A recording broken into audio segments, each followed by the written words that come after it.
Hey guys, this is JB Zinger, and I'm here for reviewthegame.webs.com.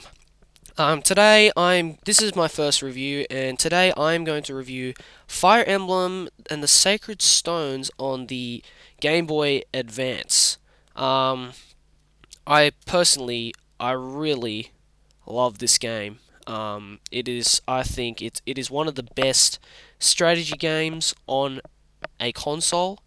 Some of you might disagree with me, but maybe because you haven't gone out into the strategy game world. I don't know. Maybe it's just my opinion.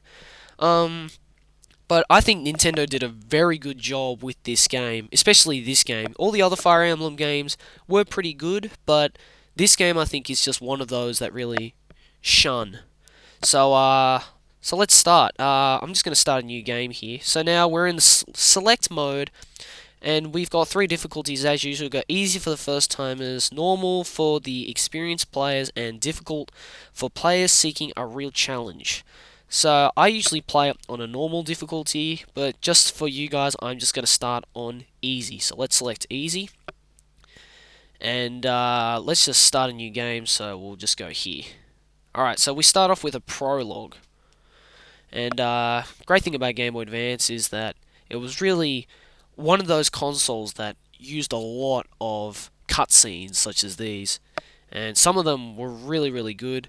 But basically, this first cutscene just gives you a brief overview of the game. You know, nothing too special. The Sacred Stones, there it is.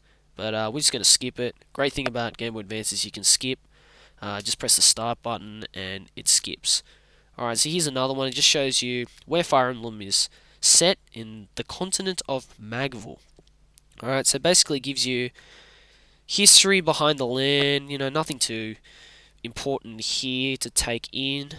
But for you technical people, maybe you should. I don't know. I usually just skip it, so let's just skip it. Okay, so prologue, the fall of Renee. So this is basically Fire Emblem in simple context is just a turn-based strategy game with a storyline behind it. Yeah, it's not many strategy games have storylines behind it. Like, Civilization didn't have a storyline behind it. It was still a great game. But this one's got a storyline behind it too, so it keeps you entertained just with the story as well as the game. Um, so you're introduced to a couple of people. Yeah, nothing too interesting. Let's just skip that. Alright, so now we're outside. And now these are the characters you will be playing throughout the game. The guy on the right there is General Seth, the guy with the red hair. Now he is a tough guy. Especially during the game, he is very tough. So let's just skip this again. Alright, so now the girl there in the blue is Princess Eureka. Now she is sort of under attack. She's having a bit of difficulty in her kingdom, and even though people are telling her to just run away like a damsel in distress, she wants to fight. She is basically a princess with balls. Yeah, she's got balls. So here we are. So now player's phrase it shows you there. So this is this is the scene that you are going to be seeing for most of the game. Now this is the battlefield basically.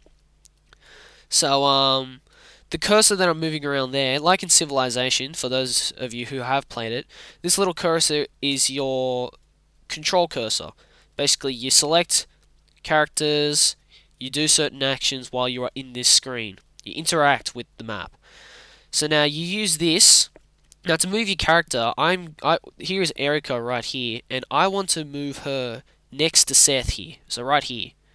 So what I do is I go over her, I press A, and now it says there, any of these blue squares is the places where you can move. And it shows you the arrows here. Now I want to move here. So I press A, and there she goes, she moves. Now it says wait here, but as you progress further in the game, you have other options. But right now, this is the start of the game, so we're just going to wait. So now we have a little bit of more talking here. Alright. And now you got a rapier. Now that is just a weapon that you use. Alright, so now here come the bad guys. These are just a couple of bandits. Nothing too difficult. Okay, now here's the enemy phase. So this screen here is sort of like a Pokemon kind of thing. You do this every time you attack. Now you just gain experience points there, even though you didn't kill him. Now that's the great thing about this game, is that you don't have to actually kill the enemy in order to gain experience. Unlike Pokemon, we have to actually completely drain out all the enemy's HP and make him faint, and then you gain experience after that. It doesn't work in this. It doesn't work like that in this game.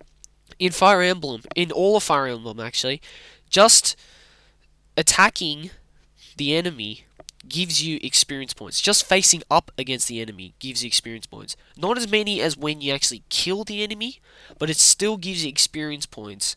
So that's the great thing about this game, is that it is very, very easy to gain experience points.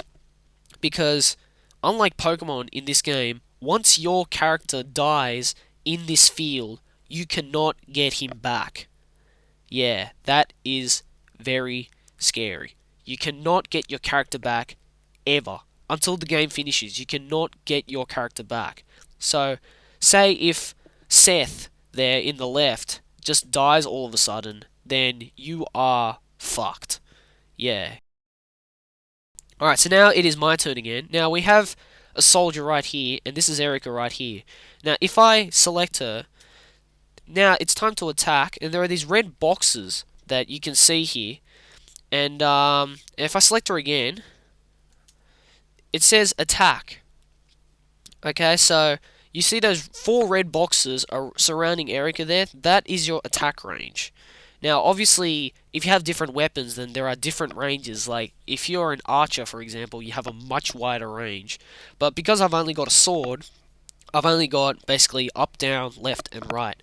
And now, my red enemy there, the guy holding the axe, is in range. So I can attack him if I press attack right now. Now, these are your, I just had a mind blank. Sorry, these are your weapons lists. Right now I've only got one with me, and that's the rapier, so I'm just going to use it. Now, this is an interesting screen because this is just before you attack him. Now, this gives you a little bit of information.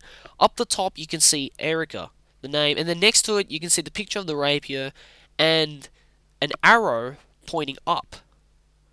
And if you look down, also, where it says soldier, underneath all the critical hit points and everything, you can see an axe icon and an arrow pointing down. Now, this is a very important part of the game that you have to know in order to succeed in this game. There are 3 rules concerning weapons in this game, and they are: a sword beats an axe beats a lance beats a sword. Okay? So those are the 3 rules concerning weapons. Now, right here you can see that the sword beats the axe. Therefore, it will do more damage to the enemy. So, if you get something like this, that is good. Sometimes, see, if the soldier was holding a lance, then the arrows would be the opposite, and the enemy would do more damage to you. So that is a very, very important concept of this game. So that is one part you have to know. So let's just attack him now. And I'm going to kill... Okay, he missed me, and I can get him again. And now he's dead. And I gained a hell of a lot more experience than I did before just facing up to him. Okay, so now it's Seth's turn. Now, Seth is a really tough guy. In this prologue, you can't play as him yet, but when you get into the first episode, you can play as him, and he is really fun because he just beats the shit out of every living thing. Now, if you can have a look at the screen now, on the bottom right, there is one more guy left, and there is a flashing icon of a shield. Now, this tells you that that guy is the leader of the enemy. Now, in some levels, in order to advance to the next one, they require you to either defeat all the enemies on the screen or to just defeat the leader. Now, in this one, obviously there is only one more guy left, so you have to defeat the leader. And now the leader is usually a hell of a lot stronger than any of your other guys, so it's going to be a little bit more of a challenge. And now, Now Erica is coming to the rescue. Okay, so now it's my turn again. And now because I can't play as Seth, I can play as Erica. So I'm going to move her right next to here and attack.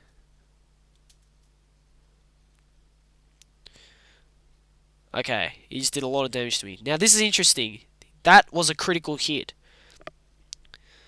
Now, critical hits, like in games like Pokemon and things like that, they just happen out of random, so you can't really do anything about it. Alright, so I went up a level. Some of my things went up. This is also random as well. Sometimes they may be good, sometimes they may be bad, and I have just won. And so, that is basically the game right there. That is Fire Emblem. If you want to see more, then have a look. Check out the game, play it, and see how far you can go. Because I'm guaranteed that you will, if you enjoy strategy games, then you will enjoy this game. Fire Emblem, just as a series, is a awesome, awesome series. Yeah, that's it for this review. If you want to see more reviews, check out my website at reviewthegame.webs.com. This was Fire Emblem: The Sacred Stones for the Game Boy Advance. I'm JB Zinger. Good night.